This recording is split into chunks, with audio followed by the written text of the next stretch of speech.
Hello everyone, you're watching Left, Right and Centre. I'm Maria Shakil. Prime Minister Narendra Modi in his monthly radio address, Mann-e Baat, flagged digital arrest. While labelling it as a fraudulent activity, he urged people to remain vigilant and safe. The Prime Minister emphasized that those involved in the crime are enemies of society, and he said, and I'm quoting him, "There is no system like digital arrest in the law. This is just fraud, deceit, lie. A gang of criminals, and those who are doing this are enemies of the society." This is what the Prime Minister said. He cautioned the people in general. Let's listen in to what the Prime Minister said. रुको, बाद में सोचो और फिर action लो। ये 3 चरण आपकी digital सुरक्षा का रक्षक बनेंगे। साथियों, मैं फिर कहूंगा, डिजिटल अरेस्ट जैसी कोई व्यवस्था कानून में नहीं है। ये सिर्फ फ्रॉड है, फरेब है, झूठ है, बदमाशों का गिरोह है। और जो लोग ऐसा कर रहे हैं वो समाज के दुश्मन है। डिजिटल अरेस्ट के नाम पर जो फरेब चल रहा है, उससे निपटने के लिए तमाम जांच एजेंसियां राज्य सरकारों के साथ मिलकर काम कर रही है। इन एजेंसियों में तालमेल बनाने के लिए नेशनल साइबर कोऑर्डिनेशन सेंटर की स्थापना की गई है। एजेंसियों की तरफ से ऐसे फ्रॉड करने वाली हजारों वीडियो कॉलिंग आईडी को ब्लॉक किया गया है। लाखों सिम कार्ड, मोबाइल फोन और बैंक अकाउंट्स को भी ब्लॉक किया गया है। एजेंसियां अपना काम कर रही है, लेकिन डिजिटल अरेस्ट के नाम पर हो रहे स्कैम से बचने के लिए बहुत जरूरी है हर किसी की जागरूकता, हर नागरिक की जागरूकता। जो लोग भी इस तरह के साइबर फ्रॉड का शिकार होते हैं, उन्हें ज्यादा से ज्यादा लोगों को इसके बारे में बताना चाहिए। So what is digital arrest? Fraudsters in fact pose as cops on video calls. They then intimidate and threaten victims with arrest. These victims are tricked into constant surveillance via Skype. These perpetrators in fact pose as cops, police officers, sometimes bureaucrats and other law enforcement agencies. In fact, once they use the name of the Chief Justice of India as well. In order to make the arrest appear real, they use fake IDs and stop victims from speaking to anyone. In the state of panic, the victims often share their passwords to their accounts and end up paying the extortion money they are asking for. So what should you do if you are trapped in this kind of digital arrest scam? First, never trust unknown callers. And do not engage with them. First, do not panic. And if you get such a call, stop all communication and disconnect the internet to begin with. Immediately call 1930 and report the crime to police. Next, contact your bank, freeze account, change passwords soon, ASAP, as soon as you can. And in this state, maintain your calm and ensure that you have all the relevant evidence like call recording, messages, screenshots. Next question that you may have on your mind is, can this be avoided? Yes, it can be. Never trust unsolicited calls. Agencies, remember, do not conduct questioning online. There's no method of probe online. Verify callers by contacting agency directly. Do not share personal details on video calls and install cyber security app to alert on scam calls. Remember, in the last few months, thousands of such fraudulent video calling IDs have been blocked by the agencies. Lakhs of SIM cards, mobile phones and bank accounts have also been blocked. This is a new cyber menace, and let me share some shocking statistics which will show the sheer scale of what is happening here. In the first 3 months of 2024, Indians lost approximately 120 crores to digital arrests. A whopping 74 lakh complaints have been recorded from January 1st till April 30th. And in the same period last year, 15.56 lakh calls were registered, which essentially means that this year there has been a substantive increase, almost few 100% from 2023 to 2024. And just as you will see this constantly rising, it's an indicator of this menace. Let me give you one example. Vardhaman Group Chairman SP Oswal was duped of 7 crore last month in Ludhiana. Mr. Oswal was kept under digital surveillance for 2 days after the fraudsters duped in the name of a money laundering probe. Remember, this is a menace and we can fight this challenge only with a collective effort. So let's try and decode little more about it with those who are in the know of it. Brijesh Singh is the Principal Secretary to the Chief Minister of Maharashtra, someone who has been handling such crimes. Ameen-e-Mudassar is a digital arrest victim. Sanjay Sahai is a former ADGP of cyber crimes in Karnataka Police. We have also Napinai, cyber laws expert. I'm going to begin with you, Brijesh Singh. The fact that the cases are increasing exponentially, it only means that all the efforts at trying to, cut those calls or block those numbers aren't really helping. So it seems that there is a large cybercrime syndicate which has followed this particular modus. And you see that this uptick in call is very recent. So there are different modi operandi wherein cyber fraudsters, cyber criminals do this thing called social engineering. So, cyber frauds and cybercrime can be done with technical means by hacking, with malware, with mobile apps, with remote access. But I think 3/4 of cybercrime, more than 75% of cybercrime happens with compromising the victim through social engineering, wherein the victim is compelled to share personal details, which leads to an account takeover, and hence, money is lost. So I believe that while efforts are being taken, the nature of digital platforms is such that it gives free access to everybody to reach any individual and perpetrate such crimes. Maria? Okay, so let me try and get details of from Ameen, who has been a victim of this crime or supposed cyber arrest. What really happened, Ameen, and when was this? Yeah, this happened in December last year. I was just preparing for my flight next day, and 12:30 I get a call, which had an automatic message: press 1 for knowing more details about your parcel. A person spoke to me and mentioned that so-and-so parcel has returned back, and it had so many things, and one such thing was the MDMA.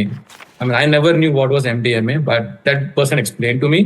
And then he said, see, look, you are in Bangalore, and if you do not now immediately get in touch with the Mumbai Cybercrime Police, you will have to face consequences. What happened was he asked me 2 questions, which made entire thing look real for me. One is he asked me, did you travel to Mumbai recently? I was just 1 week, it was 1 week after Mumbai travel. So I was in Mumbai a week ago before. And then the second thing he asked me, did you give your Aadhaar to any of your friends? Incidentally, I had given a copy of my Aadhaar to my friend, and both these things made me believe that this person is very, very much aware of what has happened with me. The call goes to the Mumbai Cyber Police, so-called Mumbai Cyber Police, and then the person there takes a big name of himself. He's an ACP, and he then tells me to come on Skype. I go to Skype, and there are many IDs which he tells me, and I click on one ID. Till that time, I thought this is a genuine police interrogation, and I was like, okay, let me face it, or whatever is happening. Till then, I followed him. So he made me sit like this on the camera, and I couldn't see the person on the other side. And he made me tell the complaint, so-called complaint, online complaint, and he says it's now recorded. And then he somehow manages to elicit my Aadhaar number, because until now he had taken over my mind, and I told him the Aadhaar number.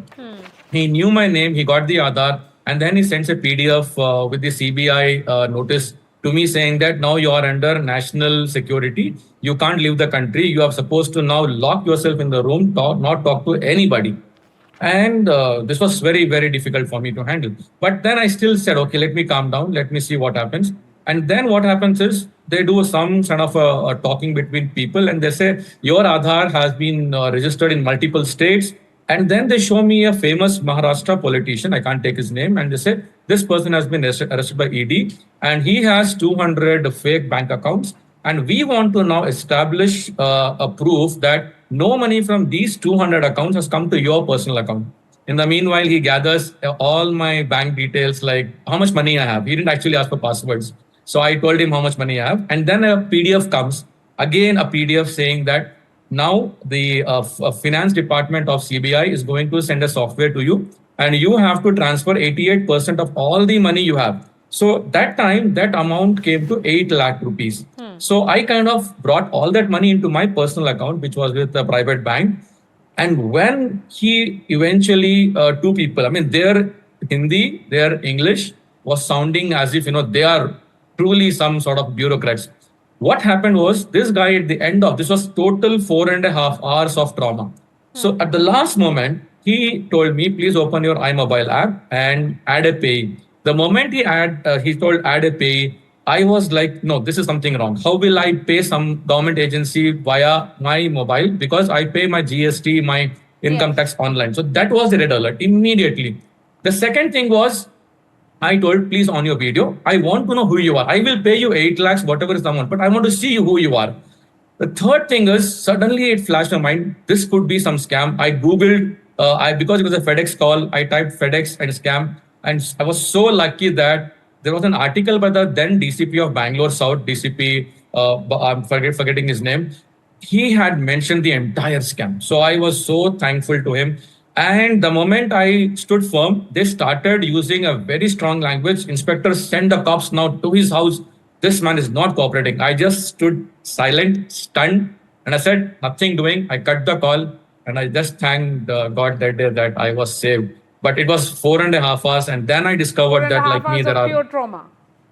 Pure trauma. Absolutely. But Sanjay Sai, the point that has been made here by Mudassar, two things. They know,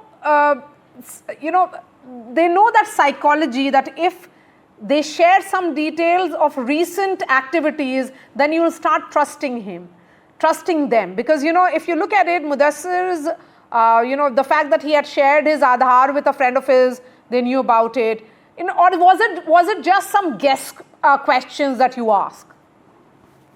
It is a mixture of both.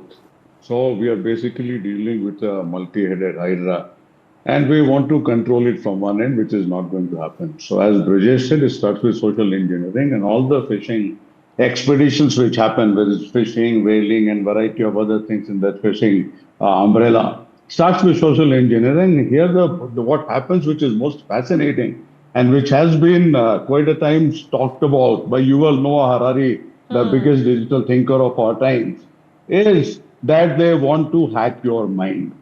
So they hack your mind, gain control over your mind. There has been a very recent incident wherein an Aaj Tak correspondent, she herself told that she literally felt hypnotized.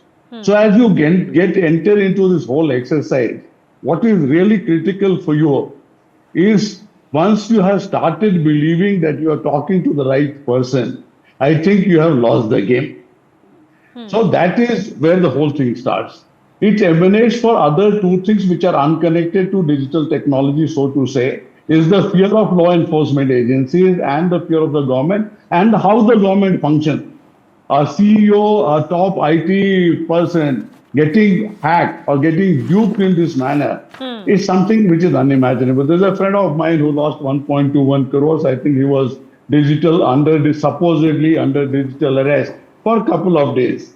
Now, this being the situation as it is, do we have any mechanism wherein I can call that number and which is a trusted number by which I can cross-check whether the person who is talking to me comes from the right source or not? I don't think there's any number in the country where you can tell FedEx, Customs, Police, CBI, and all these agencies what their correct number is or what their only number is, and it can be cross-verified. So what is this So number? that becomes very, very important. Sir, At the then- time of crisis, One moment, sir. Then what is this number that we are talking about, that if you are trapped, then dial 1930? Yeah. So we are talking of this number is 1930, which primarily means that once the thing is over and you have been duped, you communicate to them, you inform them. Okay. A real-time support of a nature which a victim requires. That's not there. I don't think that is forthcoming, number one. Number two, there is no trusted number by which you can cross-check. These are the FedEx numbers.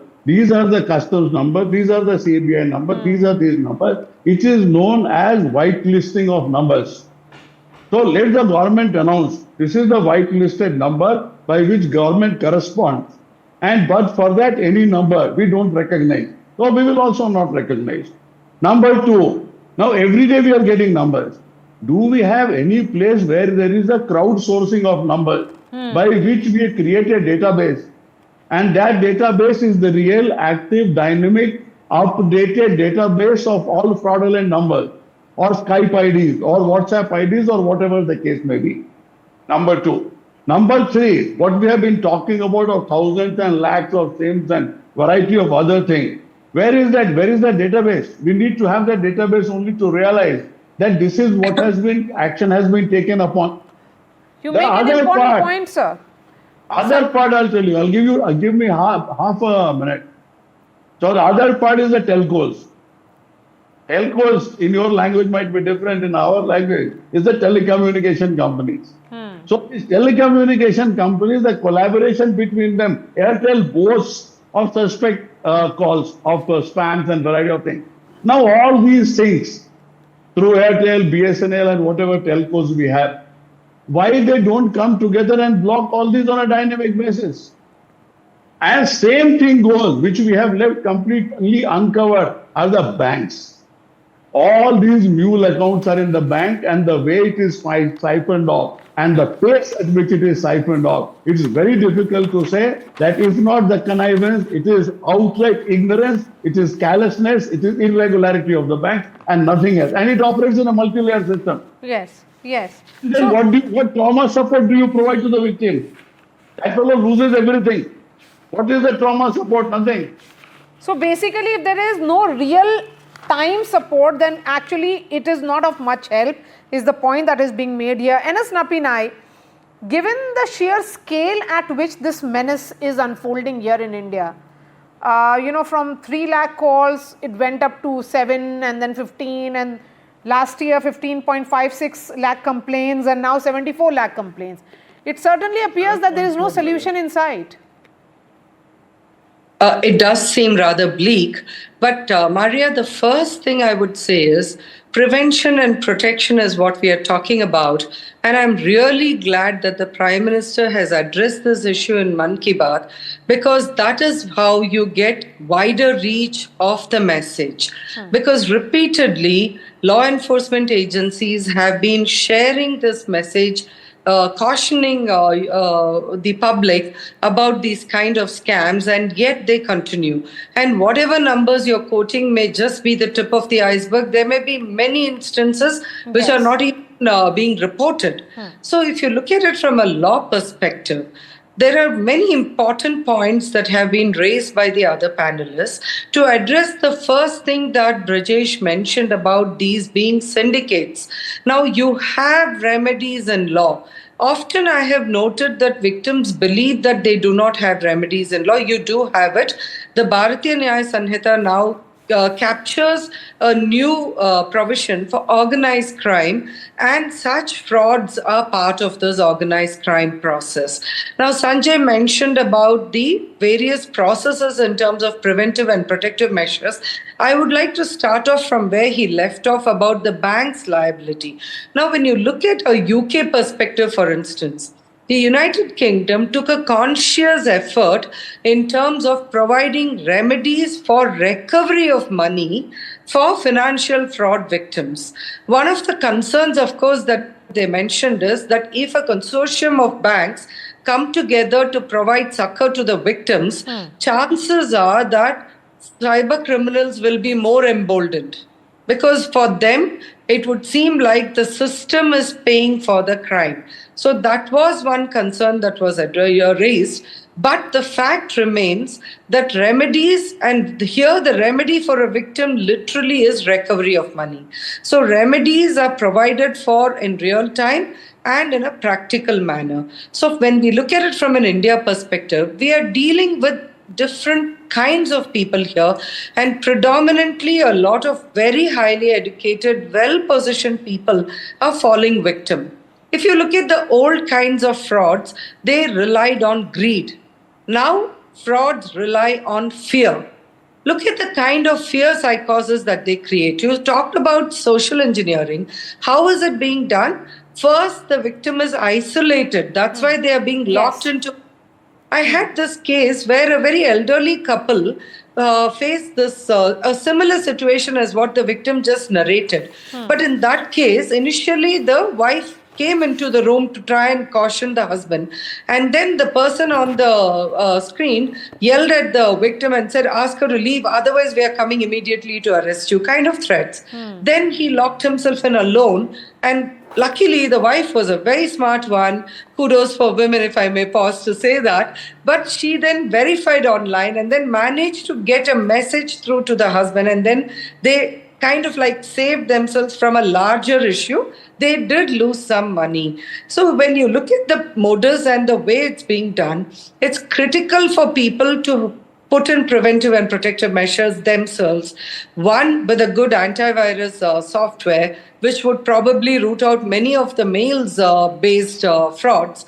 Two, not continuously build into themselves that they should not click on unknown links. If a parcel is going to be returned, so be it. But when you're not expecting a parcel, you have, and if you look at those messages, it does not carry any information. It just gives you the link. So don't click on links. Don't take it to the next level. Be cautious and keep reporting these crimes, because if there is better enforcement, and we should have better enforcement, if we can show by example that these criminals can be traced and punished, then there may be a better remedy. Ameen, you wanted to make a point, then I'll go to Brijesh Singh. Yeah, I still get those calls. I still get the calls automated. I have received 20 calls from that day till today.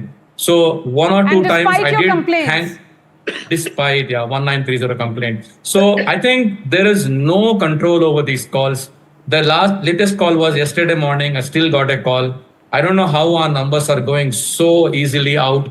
And one or two times I did try to engage them, only to give them a proper thrashing after taking them till the point they try to push me to the Skype thing.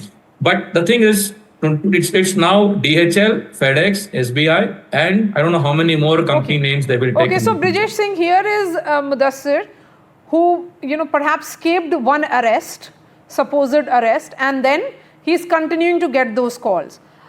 You had used a phrase social engineering. Could you explain that? And then for those who are continuing to get those calls, what is their solution? 1930 doesn't seem to be of much help. See, social engineering is basically, as Sanjay sir said, hacking of the mind. It's almost like a dark psychology thing. So authority, emergency, threat and demand. They create an authority figure which creates something called an halo effect, where you are, once somebody in an authority figure or purported authority figure says something, there is more compliance. You want to listen to. Then they create emergency, that your numbers would be blocked, your account would be blocked, or we are coming to your place, we are raiding you, we are arresting you. Then they threat, and then they demand. So this is a cycle of digital arrest. However, I'd like to make one or two important points. See, the thing with 1930 is that it stops the flight of money. So with 1930, what you can do is that once you call that number, they would stop the money from being transferred to different accounts. Generally, the way cyber criminals operate is that once the money is taken, it's divided into small parts, it's spread all over, and then it is withdrawn from mule accounts. You also have to remember that the RBI circular on victim liability talks about limitation of victim liability to only 25,000 rupees. You also have to remember that there is something called ombudsman that you also have to immediately make, apart from registering, calling 1930, registering on cybercrime.gov.in. You also have to approach banking ombudsman. And after having said this, I want to say two more things, that this all is happening because of broken KYC, know your customer. If KYC was proper, then you would have had phone numbers, accounts, and addresses, everything, and identities linked, so that nobody would be able to purport to be somebody else to defraud others. And I believe that once this is happening on social media platforms, they have a duty to care. They are profiting, if not profiteering, of all Indian people, but they are having no modicum of responsibility. If you are allowing your platforms to be used for this, then it is your duty to care, your duty to stop, and your duty to stop any misuse of your platform. So I believe that 1930, ombudsman, and limitation of your liability to 25,000 rupees if you report it in time and there's no contributory negligence. And apart from that, the responsibility of platforms plus solving the broken KYC issue. Maria? So if it's so, there are so many wheels within wheels here, and it sounded a very complex and complicated procedure here, Brijesh Singh. So I'll give the last word to Sanjay Sahai. You have to be alert. Are we supposed to believe that the only way to get out of this entire, complicated process, if you are cheated or under supposed cyber arrest, then the prevention is the only way out? Otherwise, you won't get your money back. It's a long process. No. Prevention can be only one part of the whole story, and you can't say that if it cannot be prevented, nothing else can be done, and the state will sit with his arms on the forehead and keep breaking it. I don't believe that. I'll give you one very simple thing. No, but Sanjay, here is business logic. I'll just one moment. Ameen-e-Mudassar is saying that he is continuing to get calls. No, he will keep continue. No, I'm coming in between that. Give me the middleware, as we call it, the software industry. Okay. Correct. So first is business logic. Your core banking works on varieties of business logic. Any transfer of, say, 1 lakh rupee or more, or 50,000 or more, cannot be retransferred or broken down into smaller amount in next 6 hours or next 12 hours. Make it as a part of the core banking software. Point number one. Point number two, all KYC needs to be audited as it stands today. Otherwise, you will not be allowed to pursue with your bank accounts. Point number three, another business logic, which all our IT companies are very familiar with. And that is, if any video call continues for more than 2 hours, 1 hour, half an hour, whatever, that will be stopped, and for next 72 hours, that call shall not materialize. It is not coming in way of encryption. It is not coming in way of privacy. It is only for the purposes of crime prevention and security. So there are a variety of ways by which things can be done. Whether we are ready to do that or not is the biggest problem. Now we want to put everything on the awareness part, on the prevention part, on the customer part, on the citizen part. And that is the only story we know. We don't know any other story of governance. So this is where we are stuck up. Why should we take a 360 degrees responsibility and move ahead and try to create a business model which actually delivers? And if in the technology age, if the hackers or these cyber criminals can come to this level, I think we can go to a much greater level in no time. We have all the wherewithal. Are the agencies really coordinating among themselves? Yes. Is there a single database which is there at the back end? National Cybercrime Coordination Center supposedly has just started. Correct. So where is the commonality? And as I see in Bangalore and other places, I think the police stations are literally on their own.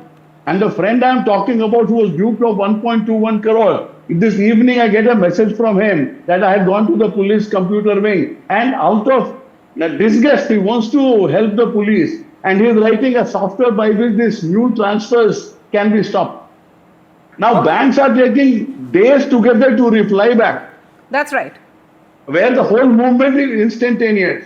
It can see. I think the lead part we should give to telcos and the banks, and the back end is the collaboration of data exchange at the real time level on a collaborative basis with actionable intelligence and action is the way. Okay, that's very well put actually. Thank you so much, Brijesh Singh, Sanjay Sahai, NS Napinai and Ameen-e-Mudassar.